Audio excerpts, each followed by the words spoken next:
채권하는 사람 구부장입니다. 오늘은 문유석 책을 하나 소개해 드리려고 합니다. 판사유감이라는 책을 통해서 소개를 했던 적이 있습니다. 개인주의자 선언이라는 책입니다. 이 책을 낼 때는 문유석은 판사였습니다. 최근에 옷을 벗고 변호사가 됐죠. 근데 어쨌든 이 책을 냈을 때는 여전히 판사라는 신분이 있었는데, 판사로서 세상을 볼 때 민주주의의 발달이 과연 어디서 기원하는가, 그것이 개인주의가 아니겠느냐라고 얘기하고 있습니다. 우리 스스로를 불행하게 만드는 굴레는 전 근대적인 집단주의 문화가 아닌가, 그리고 우리에게 부족한 것은 근대적 의미의 합리적 개인주의가 아닌가, 이렇게 얘기하고 있습니다. 그런데 우리가 서구에서 수입한 민주주의는 개인을 전제로 성립된 것입니다. 우리 사회 존립의 근거인 사회계약, 즉 우리 헌법 질서의 근간도 그러하다고 얘기합니다. 개인주의는 근대 계몽주의, 합리주의와 함께 발전하며 서구 사회의 근간을 형성했습니다. 이 합리적 개인주의자는 필연적으로 사회를 이루어 살 수밖에 없고, 개인의 행복을 추구하기 위해서는 그것이 불가피하다는 것을 알고 있습니다. 때문에 사회에서는 공정한 규칙이 필요하고 자신의 자유가 일부분 제약될 수 있음을 수긍해야 하는 것입니다. 이 진화심리학적 관점에서 볼 때 행복감이라는 것이 도대체 무엇인가, 여러 사회심리학자들이 얘기하고 있습니다만은 바로 뇌에서 느끼는 쾌감이 바로 행복감이 아니냐, 이런 얘기가 많이 되고 있습니다. 뇌는 특정한 경험들에 대해서 기쁨과 즐거움, 설렘 등의 쾌감을 느끼도록 진화했다, 이렇게 얘기합니다. 그런데 실증적인 실험 결과 인간이 행복감을 가장 많이 느끼는 원천은 무엇일까요? 바로 또 다른 인간이라고 합니다. 가족, 연인, 친구, 동료, 인간과의 관계에서 가장 많은 행복감을 느끼는 사회적인 동물이 바로 인간이라는 것입니다.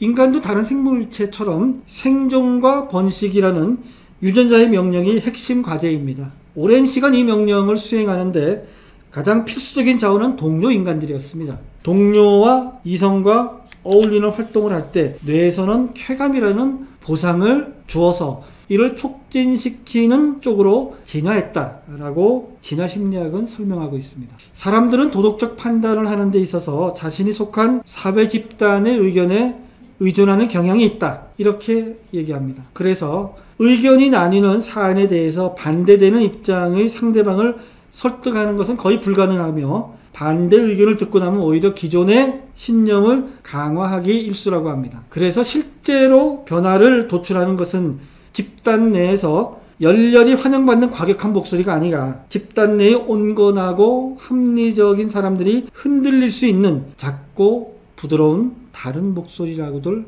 합니다. 세상을 바꾸는 사람들은 크고 근본적인 해결책만 고집하지 말고 작지만 당장 개선 가능한 방법을 적용했습니다. 작지만 끊임없이 균열을 일으키는 이런 사람들이 진정한 영웅이 아닐까요? 라고 반문하고 있습니다. 바로 내부고발자를 얘기하고 있습니다. 한국에서 내부고발자는 영웅이 되기는커녕 배신자로 낙인 찍히기 십상입니다. 아무리 공익에 부합하는 고발이라고 해도 대중정서는 고발자에게 호의적이지 않습니다. 이는 한국이 아직 현대사회의 시민의식보다는 유교적 가족공동체의 일륜에 머물고 있기 때문은 아닌가라고 문유석은 얘기하고 있습니다. 민주주의는 투명성을 전제로 합니다. 그런데 자본주의는 효율성을 필요로 합니다. 잘못을 은폐하면 투명성도 효율성도 침해될 뿐입니다. 제보자는 진실을 밝히는 사람이면 족하지, 그 제보자가 한 점 티끌 없는 고결한 사람일 필요는